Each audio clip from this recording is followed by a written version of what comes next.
नमस्कार बच्चों, आज हम व्याकरण के बारे में जानकारी लेने जा रहे हैं। देखिए, हम देख रहे हैं संधि। इससे पहले हमने स्वर संधि और व्यंजन संधि के बारे में जानकारी ले ली है। आज हम पढ़ने जा रहे हैं विसर्ग संधि। विसर्ग संधि किसे कहते हैं? देखिए, विसर्ग और स्वर या विसर्ग और व्यंजन जब होता है तब उसे हम विसर्ग संधि कहते हैं। देखिए बच्चों, ये जो विसर्ग है, विसर्ग यहाँ पर ये जो चिन्ह दिया हुआ है इसे विसर्ग कहा जाता है। ऐसा जो चिन्ह होता है उसे क्या कहा जाता है? विसर्ग ऐसा कहा जाता है। यह बात आप अच्छी तरह से ध्यान में रखें। तो विसर्ग संधि किसे? इस चिन्ह के आगे, इस चिन्ह के आगे अगर स्वर हो तो वह विसर्ग संधि होगी, और इस चिन्ह के आगे व्यंजन हो तो भी वह विसर्ग संधि ही कहलाई जाएगी। अब देखते हैं हम विसर्ग संधि किसे कहते हैं। देखिए, यहाँ पर उदाहरण दिया है, मन जोड़ हर। मन न, यहाँ पर ए विसर्ग है और उसके आगे ह मतलब क्या? यह व्यंजन है। तो इन दोनों का मिलकर मनोहर यह शब्द बन गया तो वह भी विसर्ग संधि है। यहाँ पर जितने भी उदाहरण दिए हुए हैं वे विसर्ग संधि के ही हैं। यहाँ पर दू, दू, ह ऐसा इसका उच्चार होता है विसर्ग का, ह, आहा, है ना? तो विसर्ग का कैसा होता है उच्चार? आहा। तो दू जोड़ तर बराबर दुस्तर। ये कैसे बनते हैं शब्द? इसके जो नियम है उन नियमों के बारे में हम जानकारी लेते हैं। देखते हैं हम विसर्ग का पहला नियम। कौन सा? विसर्ग का ओ होता है। कब होता है ओ? जहां पर विसर्ग चिन्ह है उस चिन्ह की जगह पर हम ओ लिखते हैं। कब होता है वह? उसके लिए नियम देखिए, विसर्ग से पहले, मतलब विसर्ग से पहले, विसर्ग से पहले अ हो। देखिए यहाँ पर विसर्ग से पहले अ हो, यहाँ पर न है, यहाँ पर प है। पहले ही हमने देख लिया है क ख ग घ ए हलंत वाले होते हैं व्यंजन। जब उसमें अ आता है तभी वे क्या होते हैं? पूरे होते हैं। तो यहाँ पर जो न आया हुआ है उसमें अ पहले से मौजूद है, मतलब ये न जो है यह कैसा है? न जोड़ अ बराबर न, ऐसा यहाँ पर न है। मतलब यहाँ पर अंत में क्या आया है? अ यह स्वर आया हुआ है। इसी तरह से प में भी है, प जोड़ अ बराबर प होगा, मतलब यहाँ पर क्या है? अ स्वर मौजूद है। मतलब विसर्ग के पहले अ क्या है? देखिए, विसर्ग से पहले अ है, दोनों में भी अ है, और बाद में अ या किसी वर्ग का अ हो या किसी वर्ग का, किसी वर्ग का मतलब वर्ग हमें पता है कौन कौन से? क च ट त प, ये 5 वर्ग है। किसी वर्ग का तीसरा, चौथा, पांचवा वर्ण या तीसरा, चौथा, पांचवा मतलब ए सभी, बराबर। और य र ल व ह, य र ल व ह, समझ रहे हैं क्या? विसर्ग से पहले अ होना चाहिए और बाद में इनमें से कोई भी एक हो तो विसर्ग का क्या होता है? ओ होता है। विसर्ग का क्या होता है? ओ होता है। देखिए यहाँ पर मना जोड़ हर, यहाँ पर अ है, यहाँ पर ह आया हुआ है, तो ये जो विसर्ग है इसका क्या हुआ? ओ हुआ। ये जो चिन्ह है, ये जो चिन्ह है यह ओ का चिन्ह है, वो यह स्वर है। तो इसका मना ओ हर ऐसा न लिखते हुए ओ का हम इसमें चिन्हों में इस्तेमाल करते हैं। तपा जोड़ वो आया हुआ है, इसमें से कोई ना कोई एक है तो वह क्या हुआ? ओ हुआ, विसर्ग का ओ हुआ। तप जैसे कि वैसा है, विसर्ग में ओ हुआ, आगे वर्ण जैसे कि वैसा।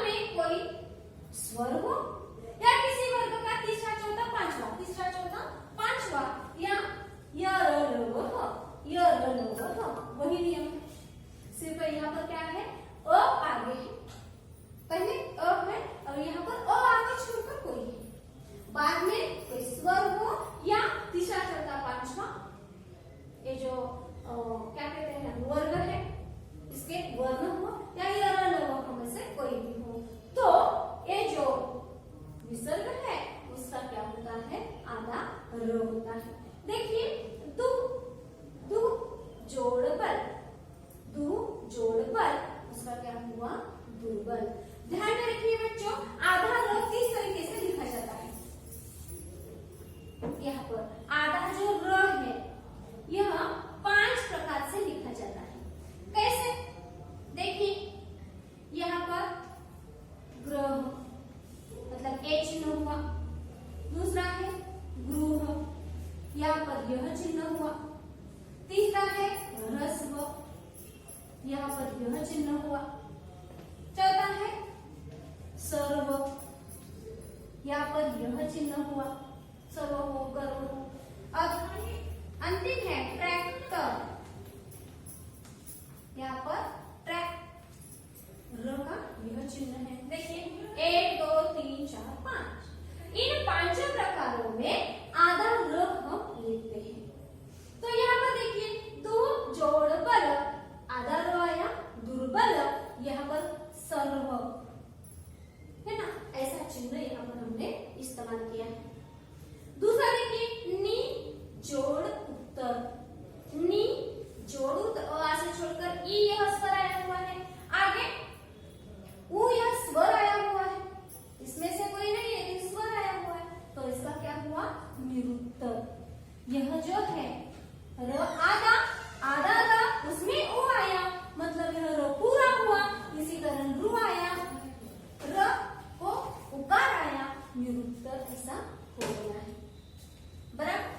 अगला जो तीसरा है नियमों में देख लीजिए, विसर्ग का स आधा, कब होता है विसर्ग का आधा स, विसर्ग के बाद त या स हो तो, विसर्ग के बाद त या स हो तो उसका आधा स होता है। देखिए उदाहरण, दु जोड़ तर, दु जोड़ तर, त या स हो तो,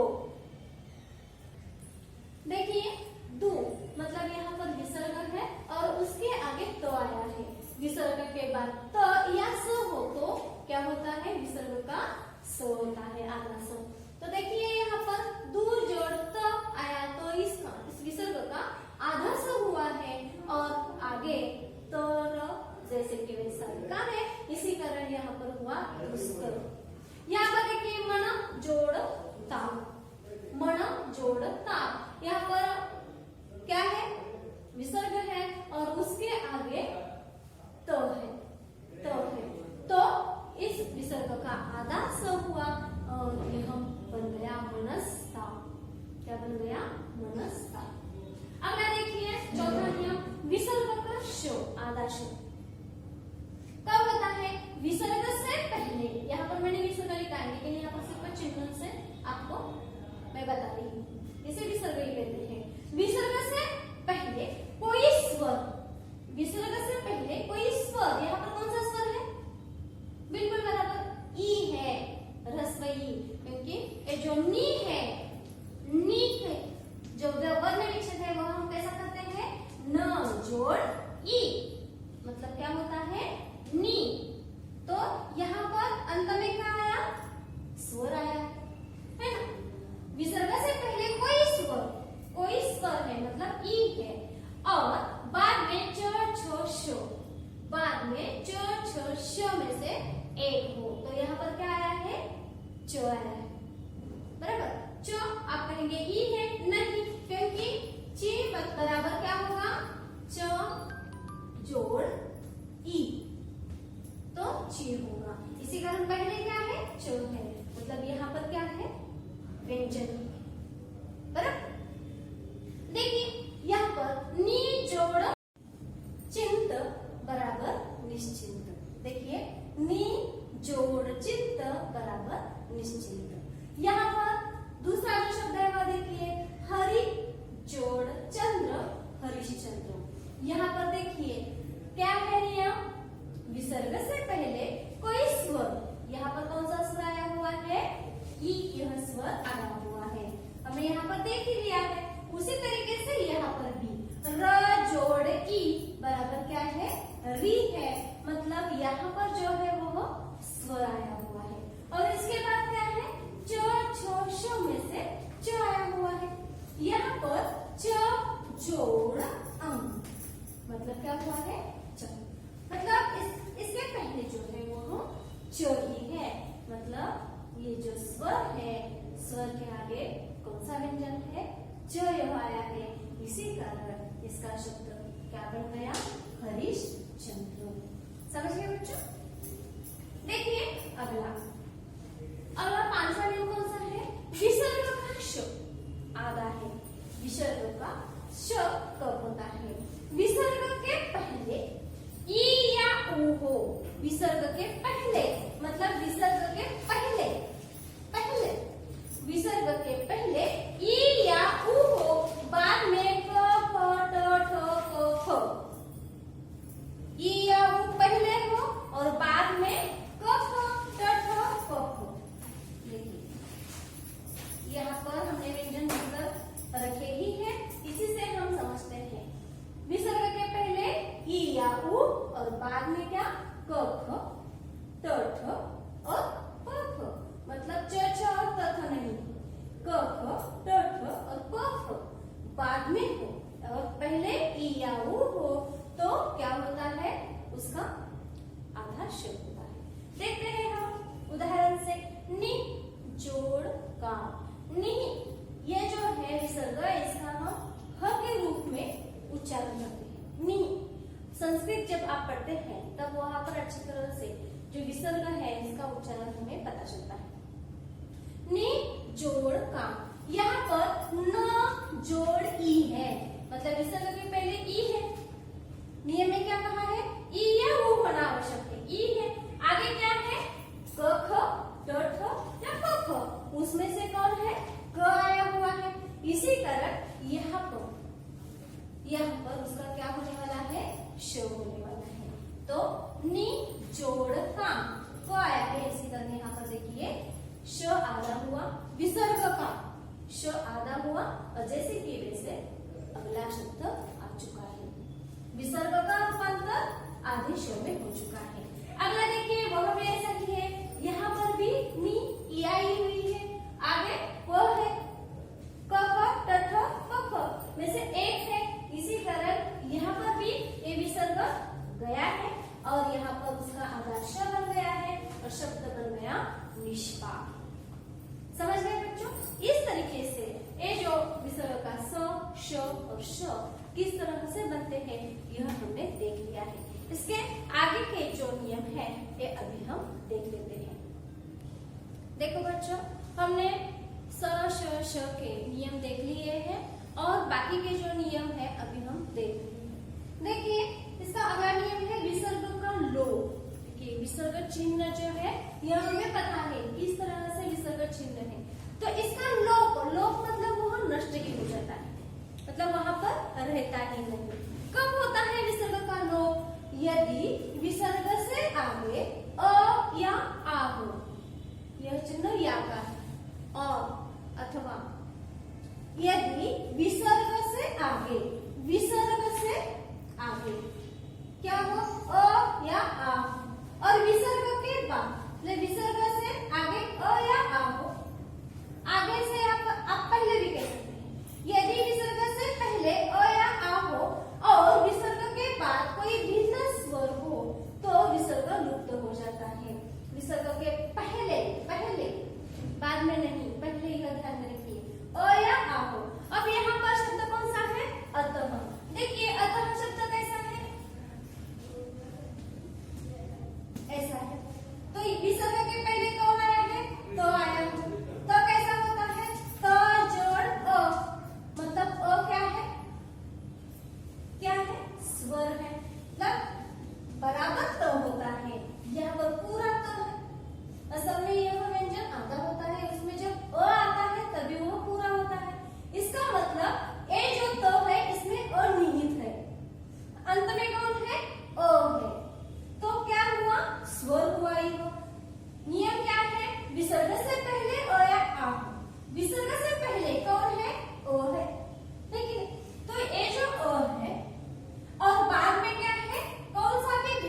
स्वर। बाद में देखिए यहाँ पर कौन सा है, ए है, अ आ इ ई उ ऊ ए ऐ औ, है ना, ये सभी क्या है, स्वर है। उसमें से एक यह स्वर यहाँ पर आ चुका है, तब क्या होता है, विसर्ग का लोप होता है। अब देखिए उदाहरण, अतः जोड़ एव, अतएव, मतलब इसके बीच में जो भी विसर्ग है वह लोप हुआ, मतलब नष्ट हुआ है। हमने यहाँ से उसे निकाल के दिया है। समझ गए बच्चों किस तरह से नियम है, विसर्ग से पहले अ या आ हो और विसर्ग के बाद कोई भी स्वर हो, दूसरा भिन्न स्वर हो, लेकिन पहले कौन सा होना चाहिए, अ हो या आ हो, और बाद में कौन सा भी भिन्न स्वर हो, तो जो भी विसर्ग मौजूद है वह लोप हो जाता है, लुप्त हो जाता है, नष्ट हो जाता है, और दोनों का एक ही शब्द बन जाता है। समझ गए किस तरह से।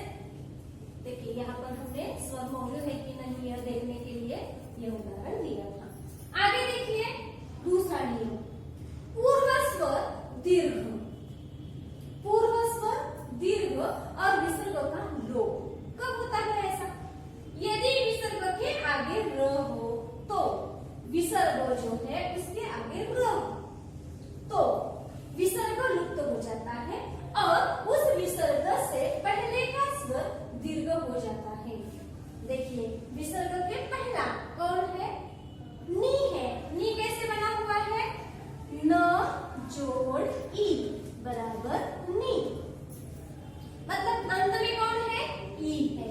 ये जो स्वर है वह दीर्घ होगा, मतलब ये ई स्वर किसमें बदल जाएगा, इसमें बदल जाएगा। तो नी कैसे बनेगा, ऐसे बनेगा, न जोड़ ई, ये दीर्घ हुई तो यह कैसे बनेगा, नी बनेगा, मतलब ये जो ह्रस्व है वह कैसे बनेगा, ऐसे बनेगा, मतलब ह्रस्व दीर्घ में परिवर्तित होगा। कब होगा, यदि विसर्ग के आगे र हुआ तो। देखिए यहाँ पर उदाहरण, नी, नी जोड़ रस, र है, तो उसका क्या हुआ, विसर्ग लुप्त हुआ, विसर्ग का लोप हुआ और अगले पहला जो स्वर है वह दीर्घ में परिवर्तित हुआ और शब्द बना नीरस। समझ गए। अगला उदाहरण देखिए, नीरज, विसर्ग के आगे र है, नियम क्या है, अगर विसर्ग के आगे र है तो विसर्ग लोप हो जाएगा और उसके पहले का जो स्वर है वह दीर्घ हो जाएगा। यहाँ पर भी यही स्थिति है, नी न जोड़ ई है, इस ई का परिवर्तन इस ई में होगा, मतलब यहाँ पर जो ह्रस्व है वह दीर्घ बन जाएगी और ये जो विसर्ग है वह लोप हो जाएगा, शब्द बनेगा नीरज। नीरज दोनों शब्द एक बनेंगे, लेकिन ये जो मात्रा है इसमें परिवर्तन हो जाएगा। कब हो जाएगा, देखिए पहला जो है इसमें लोप होगा, पहले अ या आ जाएगा स्वर, तो और बाद में कौन सा भी भिन्न स्वर हो तो लोप ही हो जाएगा, दूसरा कौन सा भी यहाँ पर परिवर्तन नहीं है। दूसरे नियम में क्या है, विसर्ग के आगे अगर र है तो विसर्ग लोप हो जाएगा और जो भी पहला स्वर है वह दीर्घ में बदल जाएगा। फिर यहाँ पर कौन सा भी हो स्वर वह दीर्घ में परिवर्तित हो जाएगा, दीर्घ है तो दीर्घ रहेगा। विसर्ग के पहले अगला नियम देखिए, विसर्ग के पहले अ हो, पहले मतलब विसर्ग के पीछे, ध्यान रखिए, विसर्ग के पहले अ हो और विसर्ग के बाद क या प हो, क या प दोनों में से एक हो, तो विसर्ग में परिवर्तन नहीं होता, विसर्ग की जैसे कि वैसे हम रखेंगे और वह शब्द पूरा करेंगे। देखते हैं उदाहरण, अत, अंत जोड़ करण, अंतःकरण, अंतः जोड़ करण। यहाँ पर देखिए बच्चों, अंत यह शब्द जो त है, यह त कैसे बना है, त जोड़ ओ, इसी कारण यहाँ पर क्या है, अ है, पहले अ है, ये अ अंत में है, इसी कारण अ है, यहाँ पर विसर्ग के पहले अ है कि नहीं, और आगे क्या है, क है, क या क होना आवश्यक है, यहाँ पर क है, तो यहाँ पर क्या हुआ, जैसा है वैसा ही वह जुड़ गया और अंतःकरण ऐसा शब्द बन गया। अगला देखिए, पयम जोड़ पान,